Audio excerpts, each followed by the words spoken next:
नमस्कार साथियों, कैसे हैं आप सभी। स्वागत है आप सभी का। मैं अमित शुक्ला आप सभी के सामने उपस्थित हूं। नायब तहसीलदार विभागीय परीक्षा के अंतर्गत हम अब तक मध्य प्रदेश सिविल सेवा आचरण नियम 1965 को 3 लेक्चर में कंप्लीट कर चुके हैं, जिसमें सबसे पहले लेक्चर में हमने 26 के 26 नियम को कोरिलेशन से याद किया था।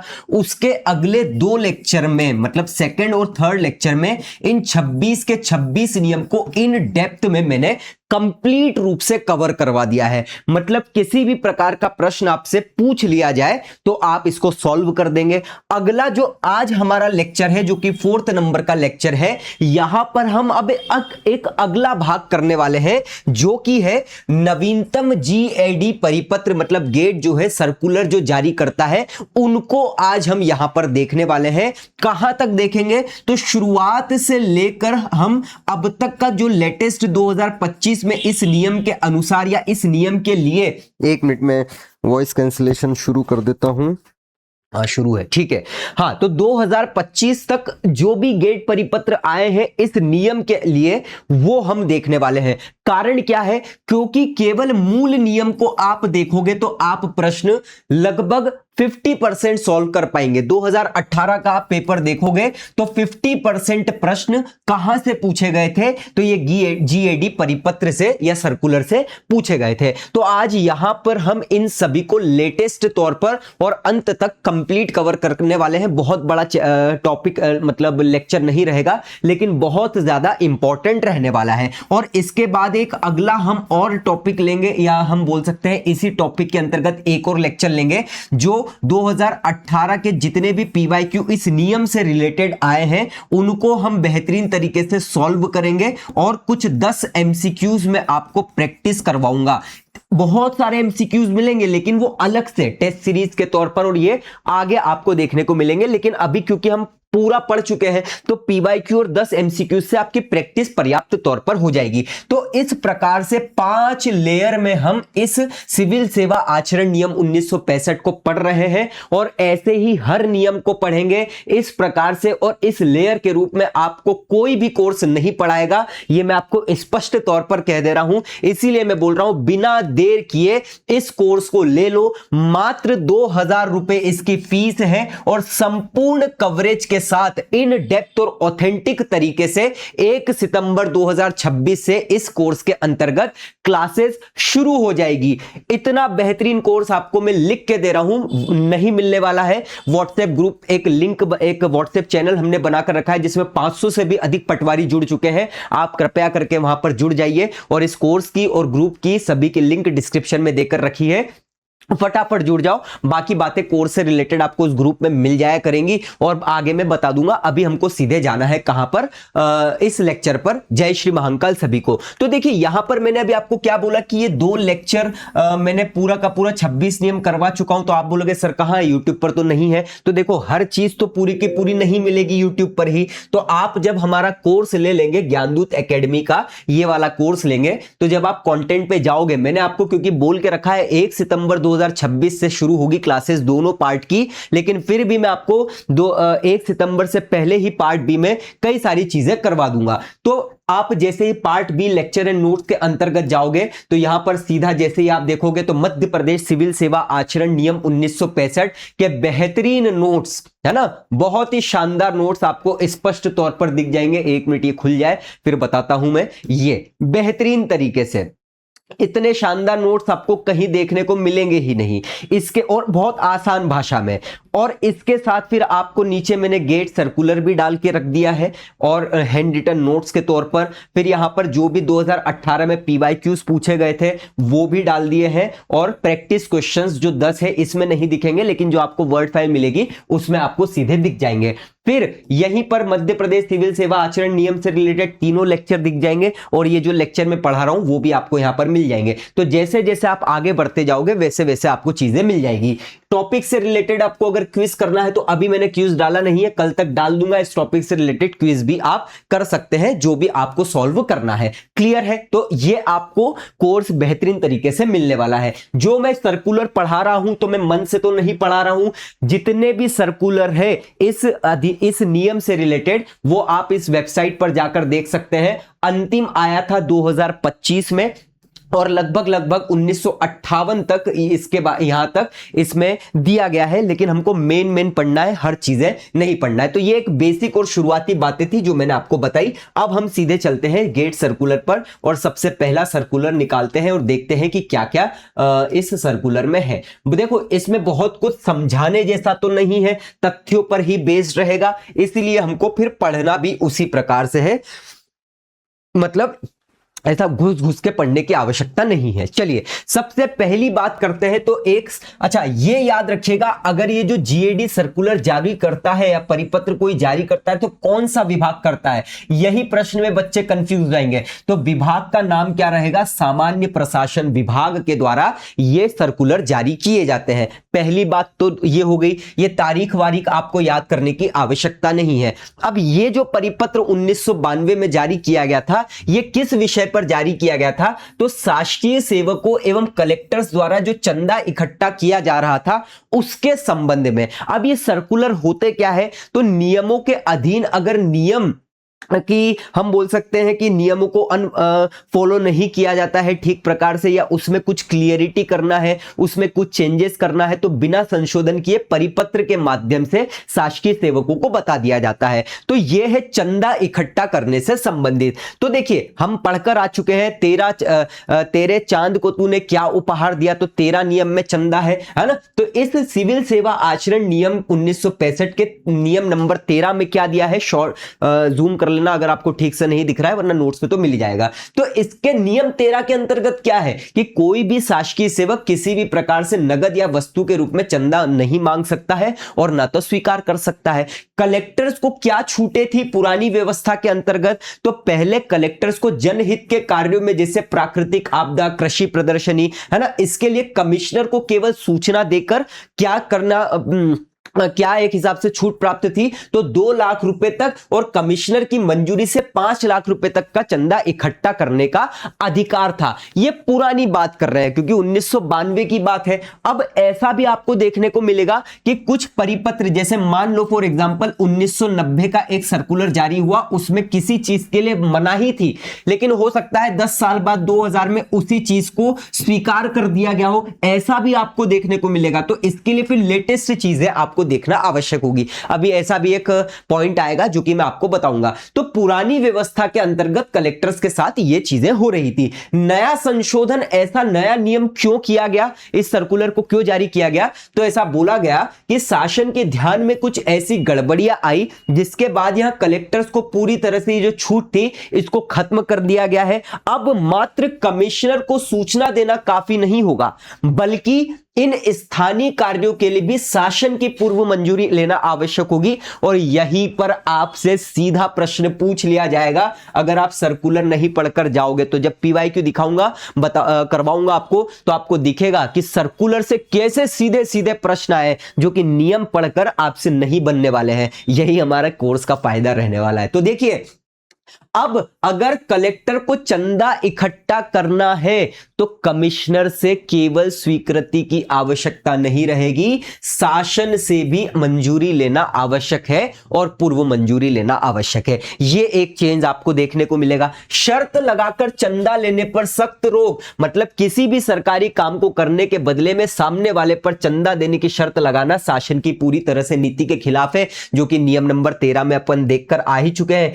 सभी जिले और संभागों को यह आदेश दिया है कि किसी भी प्रकार से चंदा ना दिया जाए। दूसरी बात फाइनल यह हो जाएगी कि भविष्य में बिना राज्य शासन की पूर्व अनुमति के बिना किसी भी प्रकार के चंदा संग्रहण की जो कार्रवाई नहीं की जाए। कुल मिलाकर इस सर्कुलर से क्या बात पता चल रही है कि जो कलेक्टर्स है ना, यहां पर लिखा है पूर्व पहले कलेक्टर्स को जनहित के कार्यों के लिए चंदे की अनुमति प्राप्त थी। तो इस सर्कुलर के माध्यम से इतनी बात याद रखना कि कलेक्टर को अगर जनहित के कार्यों के लिए चंदा इकट्ठा करना है तो अब किससे अनुमति लेनी होगी, पूर्व अनुमति लेनी होगी शासन से। शॉर्ट में इतनी सी बात एक शब्द में लिख लो, आपका काम बन जाएगा और कुछ भी अंदर लिखने की आवश्यकता नहीं है। हां, पहले की शर्त पूछी जाए तो फिर कमिश्नर को केवल सूचना देकर 2 लाख रुपए और पहले की मंजूरी से 5 लाख रुपए तक का था, तो यह पूछा जा सकता है। अगले सर्कुलर पर जाते हैं जो कि 1992 का ही एक सर्कुलर है। ये किससे रिलेटेड है? तो शासकीय अधिकारी और कर्मचारी के परिवार के जो सदस्य है, कुटुंब के सदस्य, मैंने आपको पढ़ाया है ना नियम नंबर 2 के उप नियम नंबर 3 के अंतर्गत, है ना, शासन, शासकीय सेवक और कुटुंब के सदस्य। तो कुटुंब द्वारा निजी व्यापार, व्यवसाय या बीमा एजेंसी की जानकारी शासन को देने के संबंध में, ये हम पढ़कर आ ही चुके हैं, नियम के अंतर्गत सब देख कर आए हैं। तो इसको समझ लो क्या है। तो यह आदेश शासकीय अधिकारों के संबंध में दिया गया है कि परिवार के सदस्य कुटुंबों द्वारा निजी व्यापार, व्यवसाय, नौकरी करने के संबंध में शासन को सूचना देने से रिलेटेड है।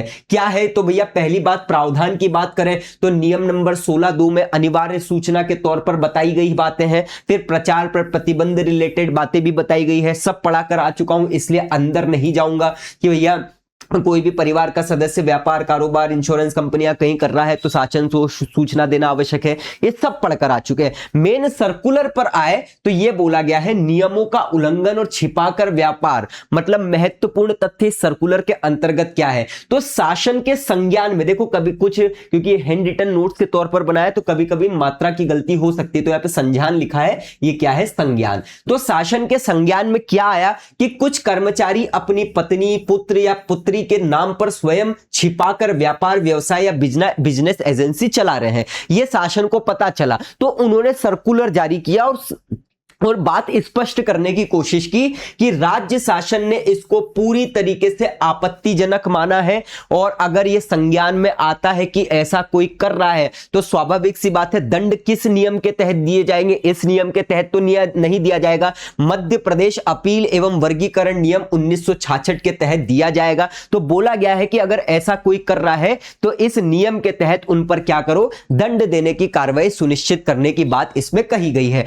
तो अंतिम निर्देश इस सर्कुलर के तहत ऐसे लोगों के लिए, ऐसे शासकीय सेवकों के लिए क्या रख दिया है कि शासन ने सभी विभागों, राजस्व मंडल, संभागीय आयुक्त, विभागाध्यक्ष, जिला कलेक्टर से पूर्ण रूप से अपेक्षा की है कि इन निर्देशों का सीधा सीधा पालन करें। मतलब कोई भी अगर ऐसा कर रहा है तो उसको वर्गीकरण, नियंत्रण तथा अपील नियम 1966 के तहत दंड देने का प्रावधान सुनिश्चित किया जाएगा। इस नियम के बाद हम यही नियम पढ़ने वाले हैं क्योंकि यह जरूरी है। बात समझ में आ गई? तो इस सर्कुलर का मेन उद्देश्य यही था कि अगर कोई ऐसा कार्य छुपाकर कर रहा है तो शासन अब उनको पकड़कर और 1966 के तहत उन पर कार्रवाई करेगी और दंड देगी। क्लियर? आगे बढ़ते हैं। यह सर्कुलर 1993 में जारी किया गया। मुख्य बात क्या है इसमें? तो शासन कर्मचारियों का प्रतिबंधित संगठनों के सामंजस्य, मतलब जुड़ाव या भागीदारी रोकने के संबंध में।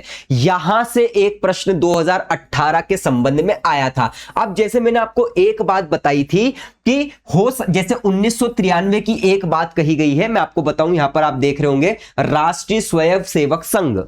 1993 के इस सर्कुलर में राष्ट्रीय स्वयं सेवक संघ में किसी भी प्रकार से भागीदारी या जुड़ाव बैन था, लेकिन 2006 में जब सर्कुलर आया तो राष्ट्रीय स्वयं सेवक संघ को वहां से हटा दिया। मतलब अपडेटेड आपको पढ़ना रहेगा, इसीलिए मैंने ध्यान दे लिखा है इस संगठन पर से प्रतिबंध अगस्त 2006 के आदेश द्वारा हटा लिया गया है।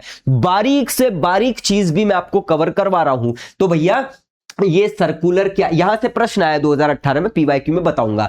तो ऐसा बोला गया है, ये क्या मुख्य विषय है? तो आदेश शासकीय कर्मचारियों का प्रतिबंधित संगठनों के साथ जो सामंजस्य, मतलब जुड़ाव या भागीदारी है, उसके रोकने के संबंध में है।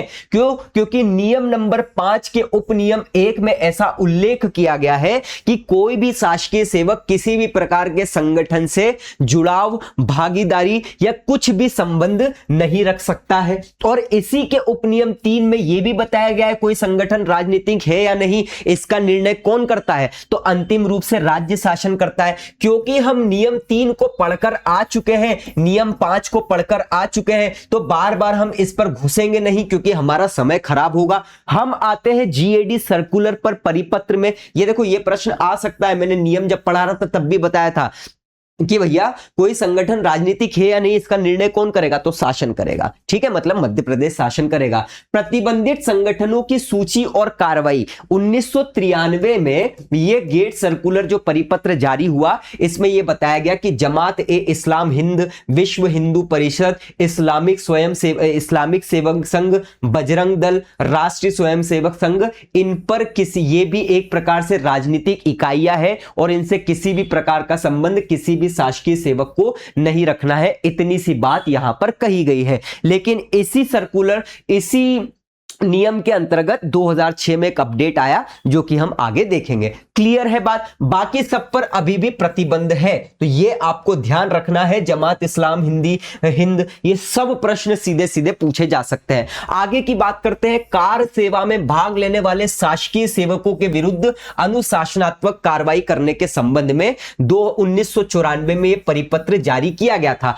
कार सेवा का मतलब क्या है? तो कार सेवा का मतलब आप ऐसे किसी कार्य में जुड़े हो जिससे किसी दूसरे धर्म की भावनाएं आहत होती है या उनको नुकसान पहुंचता है, उनकी फीलिंग्स खराब होती है, वो कार सेवा के संबंध में आप कार सेवा को इस प्रकार से समझ सकते हो। तो कार सेवा में भाग लेने वाले शासकीय सेवकों के विरुद्ध अनुशासनात्मक कार्रवाई करने से संबंधित है। क्यों? क्योंकि भैया ऐसा बोला गया है, नियम नंबर 3, 6 एवं 8 में साफ साफ उल्लेख किया गया है। ये आप पढ़ लो, है ना, सब कुछ मैंने पढ़ा दिया है इस नियम में, इसलिए हम यहां पर नहीं जाएंगे। बात इतनी सी बोली गई है कि शासन द्वारा गहराई से विचार किया गया और यह देखा गया कि कार सेवा के रूप में अगर कोई भी व्यक्ति ऐसा करता है जिससे दूसरे की भावनाएं आहत होती है या दूसरे धर्म को नुकसान या ठेस पहुंचता है, तो यह क्या माना जाएगा? यह उल्लंघन माना जाएगा इस नियम का। और यह साबित करने की जिम्मेदारी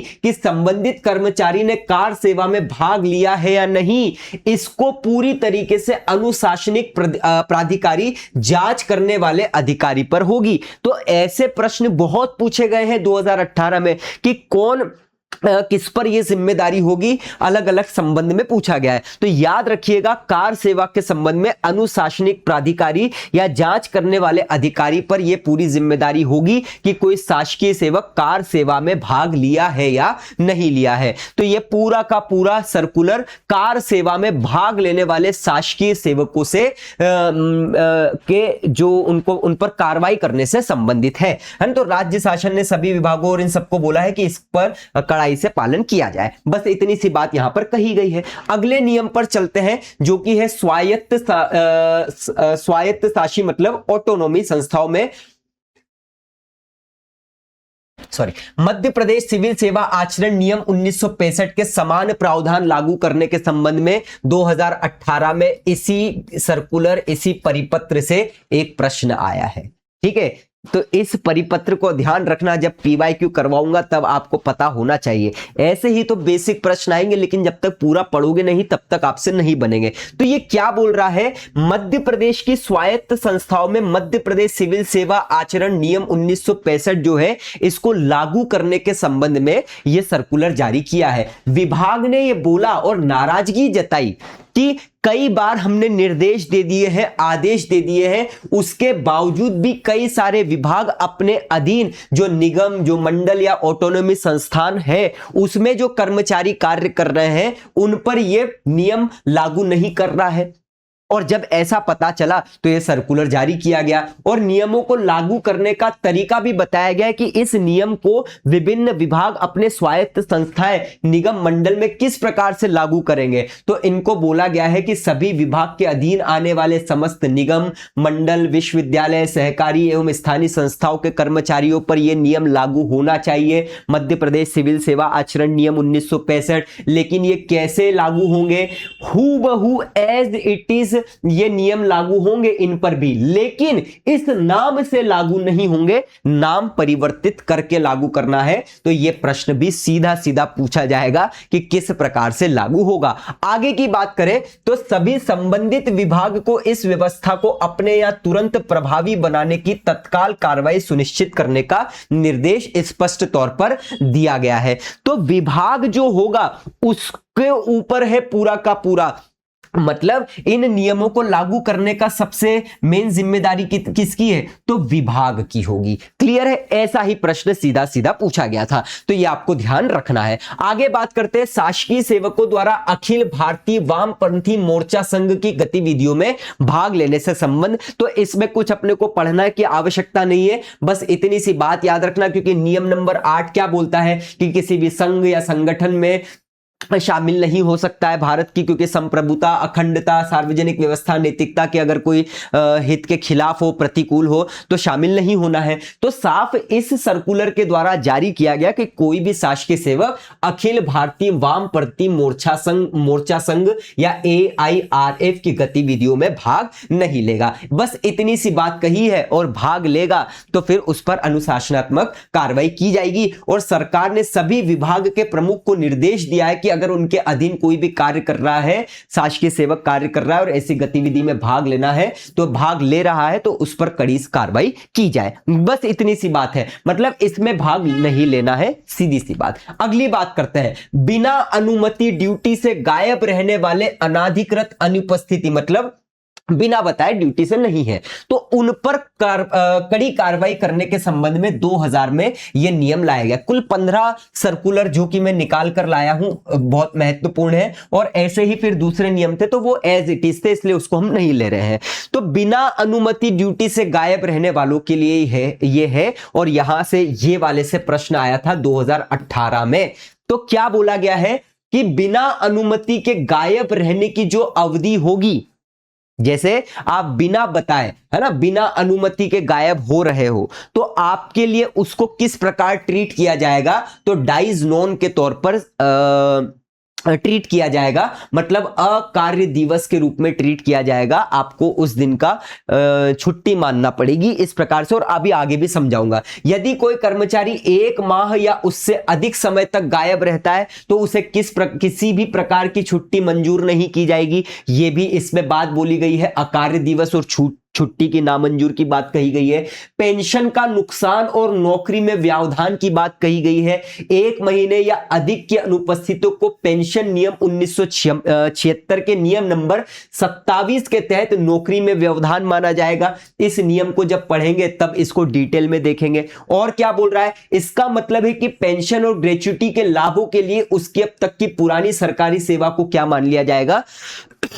शून्य मान लिया जाएगा। सॉरी, आगे बड़ी सजा, अगर फिर भी नहीं मान रहे हो आप, तो गायब कर्मचारियों के खिलाफ मध्य प्रदेश सिविल सेवा, क्योंकि इसी के तहत सजाएं प्राप्त होती है, तो दीर्घ शास्ति मतलब बड़ी पेनल्टी दी जाएगी। जांच का निपटारा अधिकतम 6 महीने के भीतर करके आरोप सिद्ध होने पर कर्मचारी को सेवा से भी हटा दिया जाएगा। और क्या बात बोली गई है, कारण बताओ नोटिस 15 दिन की मोहलत, मतलब गायब कर्मचारी के अंतिम ज्ञात पते और छुट्टी के पते पर कारण बताओ नोटिस भेजा जाएगा। ठीक है, 15 दिन के भीतर अगर कारण नहीं बताता है तो उसे ब्रेक इन सर्विस मतलब नौकरी में व्यवधान के रूप में दर्ज कर लिया जाएगा। और क्या बात बोली गई है, 30 दिन से कम अनुपस्थिति पर भी नियम लागू होना चाहिए, ऐसा बात यहां पर बोली गई है साफ साफ। और पालन न करने वाले अधिकारियों के लिए फिर सजा प्राप्त होगी। तो यह एक बहुत बड़ा सर्कुलर था, और इनमें से 2018 में प्रश्न कौन सा आया, तो यह डाइज डॉन के तौर पर प्रश्न आया था। और बस इतनी बात याद रखना, डाइज नॉन जब मैं आपको PYQ करवाऊंगा, बाकी इसको घोट लेना, क्योंकि यहां से कई प्रकार के प्रश्न, और ये क्योंकि कई नियमों से रिलेटेड है। अभी तो हम एक ही नियम पढ़े हैं इसलिए इसी को देख रहे हैं, लेकिन उन नियमों पर जाने से पहले इस सर्कुलर को बहुत अच्छे से घोट लेना, किसी भी प्रकार का प्रश्न आपसे पूछा जा सकता है। आगे बात करते हैं, शासकीय अधिकारियों के उद्घाटन, शिलान्यास, मुख्य अतिथि बनने तथा व्यक्तिगत प्रचार पर प्रतिबंध है। तो इनको हम बहुत अच्छे से पढ़कर आ चुके हैं नियम में,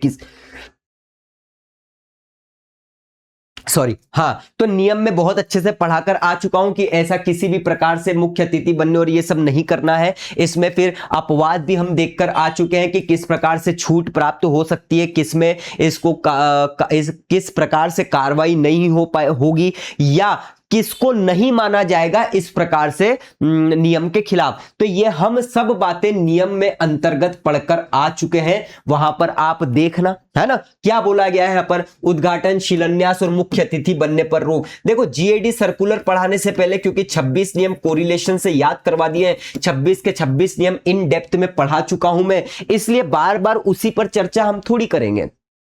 हाँ, अब कोई सीधा इसी लेक्चर को देख रहा है और पहले के लेक्चर नहीं देखे हैं, तो फिर आपको तो यही लगेगा अरे सर कितनी जल्दी जल्दी पढ़ा रहे हो, कुछ समझ में नहीं आ रहा। वो आपको इसलिए समझ में नहीं आएगा क्योंकि आप पहले का तो पढ़ा ही नहीं हो, और पहले के नहीं पढ़े हो तो फिर तो स्वाभाविक सी बात है, जब आप सिस्टम से चलेंगे तो फिर आपको ये बहुत आसान लगेगा। क्योंकि जो पहले मेरे साथ चलते चलते पढ़ते पढ़ते पहले का आ गया है, उसको धीरे धीरे एक लाइन समझाऊंगा तो बोलेंगे अरे सर बार बार रिपीट क्यों कर रहे हो। तो दोनों अपनी अपनी जगह सही है, लेकिन गलत यहां पर कौन है, जो सीधा इस लेक्चर को देख रहा है। पहले के लेक्चर देखो, सब बातें समझ में आ जाएंगे। तो यहां पर साफ साफ बोली गई है, बोला गया है कि शासकीय अधिकारी इस प्रकार के काम नहीं करें, है ना। फिर राज्य शासन की अपेक्षा है कि अधिकारी अपने व्यक्तिगत प्रशंसा के प्रचार प्रचार से पूरी तरीके से दूर रहेंगे। सब चीजें अपन देखकर आ चुके हैं। कड़ाई से पालन करने की बात यहां पर कही गई है ना। मतलब अधिकारी अपना निजी प्रचार नहीं करेंगे और शासकीय संपत्तियों के लोकार्पण शिलान्यास कार्यक्रम में मुख्य भूमिका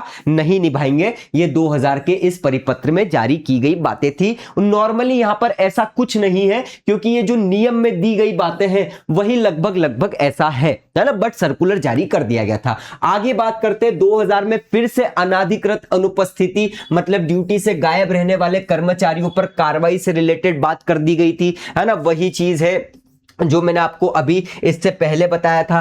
क्योंकि जब ये हम देखें 22 फरवरी 2000 को, तो फिर भी लोग उन छुट्टी करे जा रहे थे अनाधिकृत रूप से, अनऑथोराइज्ड तरीके से। तो इसीलिए कुछ महीनों बाद वापस से सामान्य प्रशासन विभाग ने सर्कुलर जारी किया और बोला कि भैया ये ध्यान रखो। तो क्या क्या बोला गया है, अनुपस्थिति पर निलंबन के नियम, है ना। गायब रहने वाले कर्मचारियों को विभागीय जांच के दौरान सस्पेंड नहीं किया जाएगा, ताकि वह घर बैठे निलंबन भत्ते के आधे वेतन का फायदा ना उठा सके। होता है ऐसा, है ना।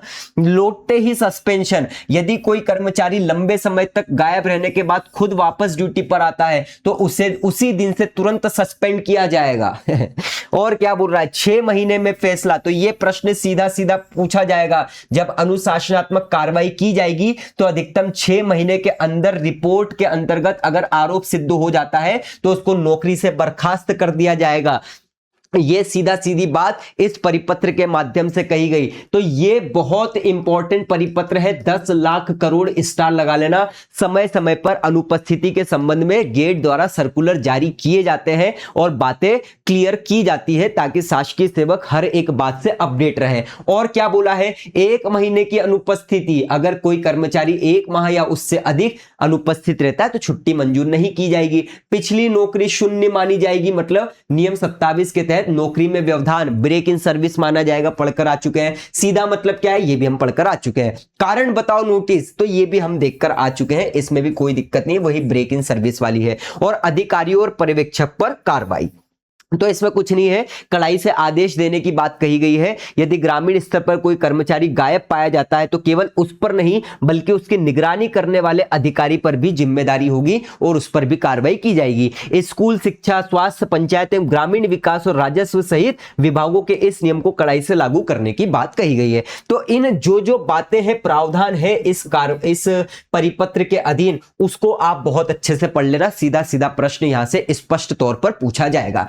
आगे की बात करते हैं, सांसदों एवं विधायकों के साथ शिष्टाचार, पत्रों पर कार्रवाई, शिकायत निवारण एवं संसदीय समिति से संबंधित कुछ निर्देश है जो कि 2002 में इसे जारी किया गया था। संसदीय, अच्छा ये देखो, ये किसके द्वारा जारी किया गया, तो ये संसदीय कार्य विभाग के द्वारा जारी किया। और ये एक यूनिक पॉइंट है, इसलिए 50 लाख करोड़ स्टार लगा लेना। पूछा जाएगा कि ये परिपत्र किसके द्वारा जारी किया गया, सब लोग लगा के आ जाएंगे सामान्य प्रशासन विभाग, लेकिन आपको ध्यान रखना है कि संसदीय कार्य विभाग द्वारा जारी किया गया सर्कुलर था।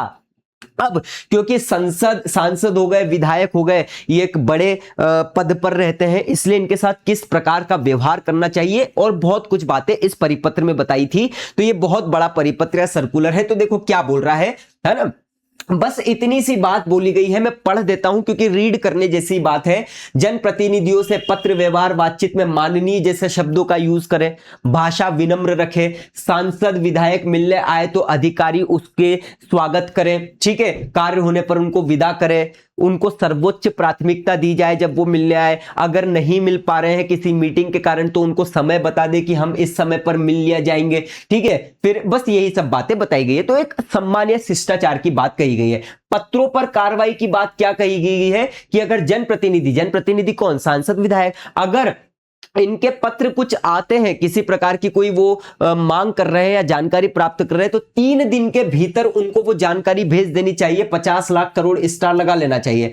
पत्रों का उचित और अंतिम उत्तर अधिकतम कितने महीने के अंदर? 1 दिन के अंदर, 1 महीने के अंदर दे देना चाहिए। उत्तर हमेशा सक्षम अधिकारी के हस्ताक्षर से ही भेजा जाए। तो ये पत्रों पर किस प्रकार से आपको अपना निर्णय देना है उसका टाइम पीरियड बता दिया गया है। कौन सी जानकारी दी जाए न दी जाए, क्योंकि सांसद एवं विधायक भले ही जनप्रतिनिधि है सबसे बड़े, लेकिन हर जानकारी तो नहीं दी जा सकती। तो 6 जानकारी यहां पर बताई गई है जो आपको नहीं देना है। कानून व्यवस्था से जुड़े मामले, दूसरी बात अत्यंत गोपनीय विषय, न्यायालय में कोई मामला विचाराधीन है, किसी का व्यक्तिगत मामला है, उच्च अधिकारियों की गई गोपनीय सिफारिशें हैं, या संदेह की स्थिति में विभाग द्वारा राज्य शासन से लिया गया कोई मार्गदर्शन है, तो ऐसी जानकारी फिर इनको भी नहीं देना है। और क्या बातें हैं? तो शिकायतें एवं संसदीय समितियों की बात कही जा रही है कि सांसद विधायकों से प्राप्त शिकायतों की जांच तुरंत की जाए।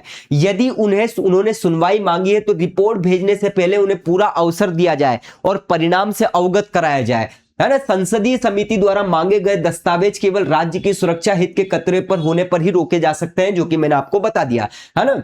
और बाकी सब चीजें यही है। इसका अंतिम निर्णय विधानसभा या संसद के माननीय अध्यक्ष करेंगे। यह भी एक बहुत महत्वपूर्ण बात है। मतलब जब समिति बनेगी, संसदीय समिति बनेगी शिकायत के संबंध में, तो उस पर निर्णय भी कौन करेगा? तो वही करेंगे विधानसभा या संसद के माननीय अध्यक्ष, ठीक है। बहुत महत्वपूर्ण बात है ये, एक इतना अच्छा पॉइंट है जो आपको घुमा देगा एग्जाम में, लेकिन आप क्योंकि बारीक से बारीक बात पर चर्चा कर रहे हैं अपन, तो आप उत्तर दे देंगे। समिति की अवमानना या विशेष अधिकार हनन, मतलब निम्न 6 प्रकार के आचरण पर कार्रवाई की जाएगी। अगर ये मांग रहे हैं कुछ जानकारी और अगर आप जानकारी नहीं दे रहे हो, तो कौन कौन सी 6 प्रकार की जानकारी नहीं देने पर कार्रवाई की जाएगी आप पर? प्रश्नों का उत्तर देने से ही आपने मना कर दिया, ठीक है। टाल मटोल करा है, झूठ बोला है, समिति को गुमराह किया है, अपमानजनक या असम्मानजनक उत्तर दिया है, महत्वपूर्ण दस्तावेजों को नष्ट करा है या नुकसान पहुंचाया है, समिति के आदेशों की अवहेलना की है, गवाहों को डराना, परेशान करना या आते जाते समय गिरफ्तार किया है। इनको ऐसा अगर किया तो आप समिति की अवमानना या विशेष अधिकार का हनन कर रहे हैं, और फिर इस पर फैसला आगे समिति लेगी और इसके अध्यक्षता कौन करेंगे? विधानसभा संसद के माननीय, मतलब संसद या विधानसभा के माननीय अध्यक्ष। आगे मॉनिटरिंग एवं अनुशासन 10 लाख करोड़ स्टार लगा लेना, क्योंकि कलेक्टर को यह सीधा सीधा अधिकार दिया गया है कि जिला, तहसील और ब्लॉक स्तर पर इन सभी निर्देशों का पालन करवाया जाए, ठीक है। हर कार्यालय में पन्नों की ट्रेनिंग हेतु विशेष पंजी रखा जाए। सचिव, विभागाध्यक्ष और कलेक्टर हर पखवाड़े इस पंच की क्या करें?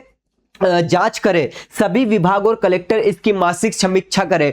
कुल मिलाके कलेक्टर को सीधा सीधा निर्देश दिया गया है शिष्टाचार, पत्रों पर कार्रवाई, शिकायत निवारण एवं संसदीय संबंधित जो निर्देश होंगे उन सभी के संबंध में। तो ये सर्कुलर सबसे महत्वपूर्ण में से एक है। 50 लाख करोड़ स्टार लगा के एक एक बात इसकी रट लेना, प्रश्न सीधा पूछा जाएगा। आगे बात करते हैं। 2006 में एक सर्कुलर जारी किया गया हड़ताल, धरना एवं सामूहिक अवकाश के संबंध में। क्या है? नो वर्क नो पे, बिना अनुमति हड़ताल या सामूहिक अवकाश, क्योंकि अपन देखकर आ चुके हैं, नियमों के अंतर्गत पढ़ चुके हैं, तो बार बार रिपीट नहीं करूंगा मैं। तो बिना अनुमति हड़ताल या सामूहिक अवसर पर कोई रह जा रहा है तो उस अवधि का वेतन अनिवार्य रूप से काट लिया जाएगा जब तक आप हड़ताल या सामूहिक अवकाश पर गए हैं, है ना। फिर इस अवधि को ब्रेक इन सर्विस या अवैतनिक अवकाश माना जाता है और इसका अंतिम निर्णय कौन लेगा, तो मध्य प्रदेश का सामान्य प्रशासन विभाग करेगा। 10 लाख करोड़ स्टार लगा लेना, सीधा प्रश्न यही आएगा। देखो ऐसे ही प्रश्न पूछे जा रहे हैं आपसे कि किसका निर्णय कौन करेगा, किसको अध्यक्षता सौंप दी गई है। तो यहां पर याद रखना, हड़ताल, धरना एवं सामूहिक अवकाश के संबंध में अगर निर्णय हो रहा है कि ब्रेक इन सर्विस या अवैतनिक अवकाश है या नहीं, सामान्य प्रशासन विभाग इसका अंतिम निर्णय लेगा। कानूनी कार्रवाई क्या है, तो भैया स्वाभाविक सी बात है कि सभी विभागाध्यक्ष को ऐसे कर्मचारियों के विरुद्ध तुरंत अनुशासनात्मक एवं दंडात्मक कार्रवाई शुरू करने का अधिकार दिया है। यही 2018 में प्रश्न आया था कि अगर कोई सामूहिक अवकाश ले रहा है तो अंतिम रूप से निर्णय किसको लेना है कि ये मिसकंडक्ट है या नहीं, तो विभाग के अध्यक्ष को। सीधा प्रश्न यही आया था। जो नहीं पढ़ के जाएगा उसको तो ये लगेगा अरे ये तो नियम में ही नहीं था। अरे आपको पढ़ाया ही अधूरा गया या पढ़कर ही अधूरा गए, है ना। तो विभाग अध्यक्ष ही इस पर पूर्ण रूप से काम करेंगे। आगे क्या बोला गया है, हड़ताल करने वाले कर्मचारी किसी अन्य कर्मचारी को काम पर आने से नहीं रोक सकते, ना ही हड़ताल में शामिल होने के लिए बाध्य कर सकते हैं। अगर ऐसा करें तो भैया स्वाभाविक सी बात है, जिसके लिए कर रहे हैं उनको सुरक्षा देनी है। रिपोर्टिंग समय सीमा की बात कर दी गई है। हड़ताल के दिन कलेक्टर एवं विभागाध्यक्ष अपने जिले और कार्यालय की जानकारी दोपहर 12 बजे तक संभागीय आयुक्त और प्रमुख सचिव को भेजेंगे। संभागीय आयुक्त एवं प्रमुख सचिव फिर रिपोर्ट बनाएंगे और 2 बजे तक फोन, फैक्स या ईमेल से फिर सामान्य प्रशासन विभाग को भेज देंगे। तो ये सब चीजें होती है आपके पीछे पीछे। आप सोचते हो ना पता नहीं चलता है, एक दिन ऐसा बम फूटता है कि आपके सभी कारनामे सामने आ जाते हैं, ठीक है, इसलिए फिर सस्पेंड भी हो जाते हैं। चलिए बात करते हैं राष्ट्रीय स्वयंसेवक संघ आरएसएस की गतिविधियों एवं कार्यक्रम में भाग लेने के संबंध में 2018 में प्रश्न यहां से पूछा गया था। मतलब 2018 में इस नियम से रिलेटेड 7 प्रश्न पूछे गए थे, जिनमें से 5 प्रश्न तो केवल परिपत्र से ही पूछे गए थे, 2 प्रश्न सीधे नियम से आए थे, ठीक है। तो याद रखना, सब दे दिया है मैंने आपको, बस आप तो कोर्स ले लो और अपनी तैयारी की जिम्मेदारी मेरे ऊपर छोड़ दो। तो इसमें कुछ मत याद रखना, है ना, बस इतनी बात है जो अपन पहले देखकर आए हैं। एक लिस्ट दी थी, उस लिस्ट में से आरएसएस को हटा दिया है। मतलब कि मध्य प्रदेश सिविल सेवा नियम 1965 के नियम नंबर 5 के उपनियम 1 के तहत अब आरएसएस पर वो प्रतिबंध लागू नहीं होते हैं जो राजनीतिक संगठन पर लागू होते हैं। मतलब आरएसएस पर, आरएसएस में अगर आप भाग लेते हैं तो ये इस नियम का उल्लंघन नहीं माना जाएगा। That's all. आगे बात करते हैं मंथन 2007 के अंतर्गत कार्यालयों की कार्य प्रणाली सुधार एवं जनहित व्यवस्था है। 1 लाख करोड़ स्टार लगा लेना, क्योंकि यह प्रश्न आपसे यह पूछा जाएगा कि मंथन कब जारी किया गया, मंथन कार्यक्रम कब शुरू किया गया। तो 2007 में शुरू किया गया था और इसी से रिलेटेड एक परिपत्र भी जारी किया गया था और इस परिपत्र को घोट लेना। सीधा प्रश्न आपसे यहां से पूछा जाएगा और स्पष्ट रूप से पूछा जाएगा। क्या क्या बात बोली गई है, तो देखिए, सभी अधिकारियों और कर्मचारियों का समय पर कार्यालय आना अनिवार्य है। कार्यालय प्रमुख स्वयं समय पर आकर उदाहरण दे कि भैया देखो मैं आ रहा हूं स्वयं समय पर, तो आप भी आओ। देर से आने वालों पर कार्रवाई की जाए। यह मंथन 2007 के अंतर्गत सुधार एवं जनहित व्यवस्था के अंतर्गत पहली बात बताई गई। जनता से विनम्र व्यवहार करने की बात कही गई है, अंदर का नहीं भी पढ़ेंगे चल जाएगा। मूलभूत सुविधाएं होनी चाहिए कार्यालय में, जैसे शौच हो गया, है ना, पीने का स्वच्छ पानी, बैठने की व्यवस्था। और क्या बोला गया है, मार्गदर्शन सह सुविधा कक्ष, मतलब कलेक्ट्रेट, तहसील, जनपद पंचायत, ऐसे सभी कार्यालय में कुछ ऐसे कक्ष बना दिए जाए जहां पर मार्गदर्शन के साथ सुविधाएं भी प्राप्त हो, यह बात बोली गई है ना। फिर मिलने का समय, प्रत्येक बड़े अधिकारी को जनता से मिलने के लिए प्रतिदिन कम से कम 1 घंटे का समय क्या करना चाहिए, निर्धारित करना चाहिए। यह अगर मुख्य अधिकारी कोई दौरे पर है तो उनके स्थान पर किसी अन्य व्यक्ति को यह जिम्मेदारी सौंप दी जाए। समय और अधिकारी का नाम नोटिस बोर्ड पर प्रदर्शित किया जाए। यह इस मंथन 2007 सुधार कार्यक्रम के अंतर्गत कहा गया। जन सुनवाई व्यवस्था की बात कही गई है, सीधा प्रश्न पूछा जाएगा आपसे, है ना। 50 लाख करोड़ स्टार लगा लेना। ये सब मंथन 2007 के अंतर्गत की गई बात। तो जनता से जुड़े कार्यालय में प्रत्येक माह के पहले और तीसरे बुधवार को जन सुनवाई आयोजित की जाए। अवकाश होने पर अगले कार्य दिवस को ऐसा होगा और कम से कम मतलब पहले और तीसरे बुधवार को 2 घंटे का समय जन सुनवाई के लिए रखा जाए। इसके अलावा समाधान एवं अंतिम निर्देश, प्रयास हो कि समस्या का समाधान उसी दिन हो जाए या फिर कितने महीने के अंतर्गत, 1 महीने के अंतर्गत ऐसा हो जाना चाहिए। और सभी कलेक्टर और विभागों को निर्देश दिया है कि इनको सीधा सीधा पालन करवाया जाए। तो 50 लाख करोड़ स्टार लगा लेना। यहां से प्रश्न सीधा सीधा आपसे पूछा जाएगा मंथन 2007 के संबंध में। ठीक, आगे बात करते हैं राजनीतिक दलों एवं राजनीतिक छात्र संगठनों के कार्यक्रम में भाग लेने पर प्रतिबंध। तो सब कुछ अपन पढ़कर आ चुके हैं जो नियम के अंतर्गत हम देखे हुए हैं। तो याद रखना, छात्र संगठन भी राजनीति से रिलेटेड संगठन के अंतर्गत ही आ रहे हैं। 2018 में जो प्रश्न आया था, हो सकता है बहुत सारों ने छात्र संगठन एक ऑप्शन दिया था, उसको सही कर दिया हो तो वो गलत है ना। तो ये एक सर्कुलर भी बहुत महत्वपूर्ण है ऑप्शन के लिए। तो सभी अधिकारी और कर्मचारियों के किसी राजनीतिक दल या किसी भी राजनीतिक छात्र संगठन के कार्यक्रम में शामिल नहीं होना है। अगर ऐसा करोगे तो नियम नंबर 5 का उल्लंघन माना जाएगा। मैंने बताया ना 56 इंच का सीना है ना। तो 5 में राजनीति और निर्वाचन और 6 में हड़ताल और प्रदर्शन पढ़कर आ चुके हैं। यदि कोई कर्मचारी ऐसा करेगा तो अनुशासनात्मक कार्रवाई की जाएगी। फिर किसी भी राजनीतिक संगठन के अंतर्गत आपको गेस्ट भी बनकर नहीं जाना है। सभी विभाग को इसको क्या करना है, सीधा सीधा पालन करवाना है। तो छात्र संगठन के कार्यक्रम में भाग लेने पर भी क्या है, पूर्ण रूप से प्रतिबंध है। अगले विभाग पर जाते हैं, मतलब अगले सर्कुलर पर जाते हैं 2024 में। आपको पता होगा कि आपको निजी संपत्ति, जो भी आपकी संपत्ति है, वो एक समय अंतराल पर जब शासन मांगे अपनी संपत्ति का पूरा ब्यूरो देना पड़ता है, ब्यौरा देना पड़ता है, अपने कुटुंब के सदस्य सबका ब्यौरा देना पड़ता है। ठीक है, तो वही बात बोली गई है।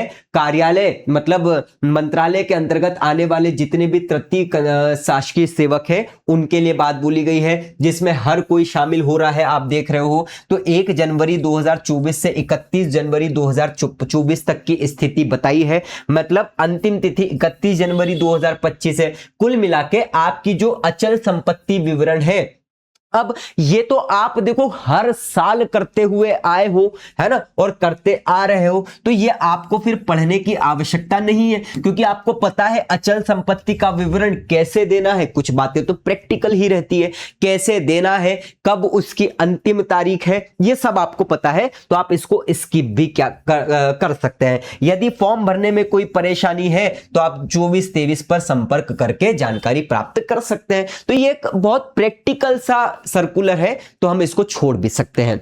ठीक है, और लास्ट है क्या ये, एक सेकेंड, नहीं हो गया खत्म।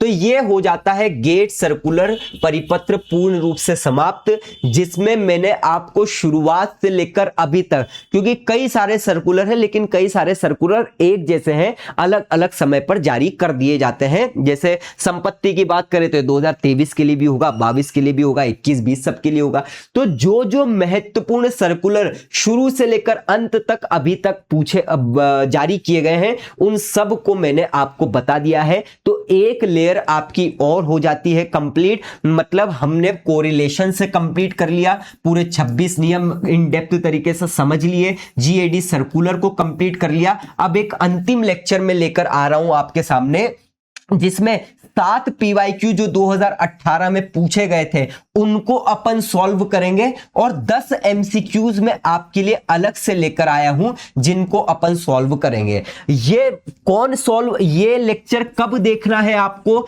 जब आपको पूरे 26 नियम कोरिलेशन से याद हो, 26 के 26 नियम इन डेप्थ तरीके से पढ़ लिए हो, और ये गेट सर्कुलर आपने कंप्लीट कर लिया हो, तब इसको आप करना। क्यों? क्योंकि आप सीधे बस लेक्चर देख लिया, सुन लिया और करने चले गए तो आपसे प्रश्न बनेंगे ही नहीं, और जब नहीं बनेंगे तो डीमोटिवेट हो जाओगे। कारण यह है कि आपने अभी उतनी मेहनत करी ही नहीं है ना कि प्रश्न आपसे बन जाए। बहुत कॉमन सेंस वाली बात है, इसलिए एमसीक्यूज और पीवाईक्यूज को तभी सॉल्व करना चाहिए जब संबंधित टॉपिक आपने संपूर्ण रूप से कंप्लीट कर लिया है कि हां अब उसके मैं क्वेश्चंस लगा सकता हूं। नहीं लगाओगे तो नहीं बनेंगे, छोड़ दोगे एग्जाम की तैयारी। ये एक बहुत महत्वपूर्ण बात होती है। तो आज के इस लेक्चर में ये हमने कंप्लीट कर लिया है। मिलते हैं पीवाईक्यू एमसीक्यूज वाले अंतिम सेशन में इस नियम से रिलेटेड, और फिर हम अगले नियम पर जाएंगे। जय हिंद, जय भारत, जय Mahakal. Thank you so much.